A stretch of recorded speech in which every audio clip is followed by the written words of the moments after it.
Dear students, আরো একটি গুরুত্বপূর্ণ ক্লাসে তোমাদেরকে ওয়েলকাম করতেছি। আজকে সেন্টেন্স থেকে নাউন নির্ণয় থেকে একটা দুর্দান্ত বিষয় আলোচনা করব। ভিডিওটি দেখো, অবশ্যই অনেক উপকৃত হবে।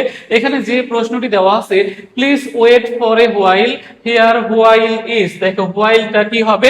সাধারণত হোয়াইল তো তোমরা কনজাংশন হিসেবে ব্যবহার করো, কিন্তু এই বাক্যে হোয়াইল কি হবে না? কনজাংশন হবে না। তাহলে এখানে দেখো ভার্ব হবে নাকি অ্যাডভার্ব হবে নাকি নাউন হবে? এই ধরনের প্রশ্ন কিন্তু প্রায়শই বিভিন্ন পাবলিক পরীক্ষায় আসতে দেখা যায় সেন্টেন্স থেকে পার্টস অফ স্পিচ নির্ণয়টি।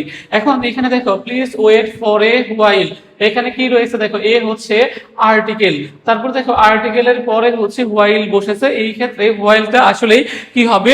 তোমাদের যে রুলটা মনে রাখতে হবে সেটা হচ্ছে দেখো যে আর্টিকেলের পরে যদি দেখো যে একটি ওয়ার্ড থাকে, দেখো আর্টিকেলের পরে যদি একটি ওয়ার্ড থাকে সেটা কি হয়?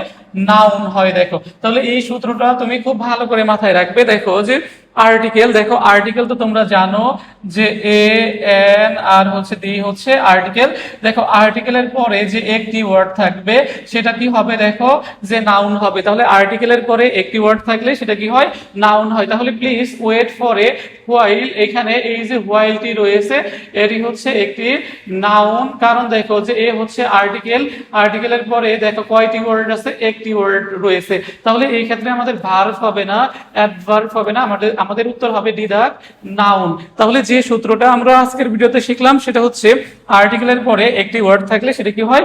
নাউন হয়। সেটা যে ইন্ডিভিজুয়ালি যে পার্টস অফ স্পিচ হোক, এটা ফ্যাক্ট না, ফ্যাক্ট হচ্ছে আমাদের সেন্টেন্স থেকে যখন পার্টস অফ স্পিচ নির্ণয় করব তখন সেন্টেন্সে সেই ওয়ার্ডের অবস্থান এবং ফাংশনটা আমরা দেখব। তাহলে এখানে অবস্থানটা আর্টিকেলের পরে, সেই কারণে এখানে হোয়াইল হচ্ছে নাউন। আশা করি তোমরা সকলেই বুঝতে পেরেছো।